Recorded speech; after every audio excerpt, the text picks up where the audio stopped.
right, guys. So today we're doing a little bit of talking. I have some videos, some driving videos recorded. Um, I was gonna do one more of these videos today, then on to those, and on to back to BMW stuff, and then back and forth, right? Mix up a little bit. We got the new camera in, so we're using right now. Let me know what you think about that. Also, um, we got the tires in the G-Wagon. We made a lot of progress, right? Let's get on to this. Why car dealers hate car guys so much.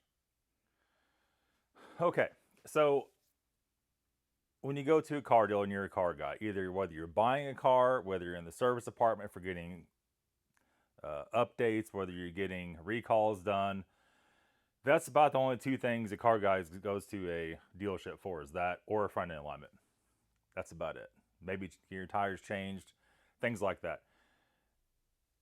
When you go, let's go to the sales part of it first.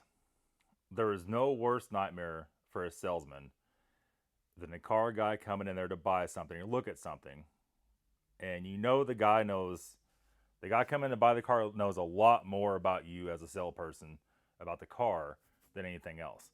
So when you're a salesman, you're not really a car guy. You're on the BS line, right? You're gonna try to BS and power sell your way through the day to make as much money as humanly possible. Okay? If somebody starts throwing that engine, if they know the engine code, if they know all the problems the car has, the sales guy just freezes, just locks up. Oh, if you don't want it, just go away, because they don't want to deal with that, right? They want somebody to come in and say, "Oh, okay. Do you change your oil? No, I don't. Okay, does it have warranty? Yes, it does. It's $4,000 a year. Okay, no problem. I'll pay it." That's the kind of people they want. In and out. Give me my damn money. Go away. Never come back. That's what the salespeople want to hear. But that's not always the case. You get somebody that knows what they're talking about, it turns into a bad situation. Usually the salesperson gets angry right away. Tells you just go somewhere else then. If they got cheaper over here, go somewhere else. Right. As far as the techs go, a tech at a dealership, as far as they're concerned, they know everything. There is not one thing you can tell them about any of the cars they work on that you don't like. They know it all, right? They have their ASE certification badge on their shoulder. They know everything. But the difference is, being an enthusiast on those cars, you've studied tremendously deeper, not just the factory manuals, the factory program for it. You know all the mod lists, you know what you could do to make more power, you know what you could do if there's an issue, what updates are out there that you could do that's not in the books. And you have extreme leverage that way. And most of the time in a dealership, those techs are only allowed to do certain things, which 99.999% of the time does not involve opening the engine at all anymore. At all. Oil change, gasket change, things like that. They're not taking the lifters and cams out. They're not doing, if they're, maybe, I don't know. I don't know if a BMW shop they pretty much have to do rod bearings at this point. They probably got one guy there that does rod bearings. There's only one allowed to touch anything. If they do that, probably to swap the engine.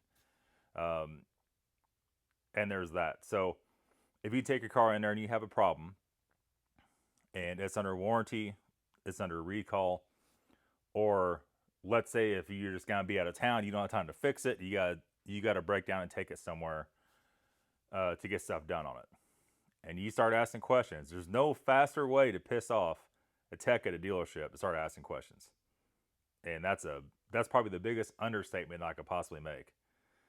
And I've seen it. You all have seen it. Probably from the sales and the tech standpoint.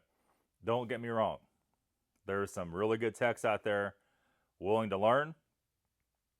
We've seen that just recently. We met some of the techs when I bought the G-Wagon. Couldn't be nicer. Didn't have that nasty attitude, but a lot of the techs do, and I can't keep my mouth shut around those guys. I'll tell them, I don't give a shit. I'll just tell them whatever. If I go to BMW, I have confidence. I know more than probably anybody there. But I'm not saying that's a good thing. At this point in time, I think I know enough about BMW to where I don't care to know that much, right? Tech's going to have more experience with the brand new models. He's going to primarily have only experience with the brand new models because that's what the dealership does. They might get a little bit older stuff in, but I think anymore they're doing a lot of warranty stuff. They're doing a lot of recall work at the dealer. Sorry about that. The camera shut off. Instead of getting all from the service part of it, they're trying to get it all up front. Maybe that's a better way to go about it. You don't piss off your clientele. People still go back and keep buying stuff. Once you piss off all your customers and your leases start drying up, where does that leave you? Leaves you bankrupt and broke, right? So I don't know.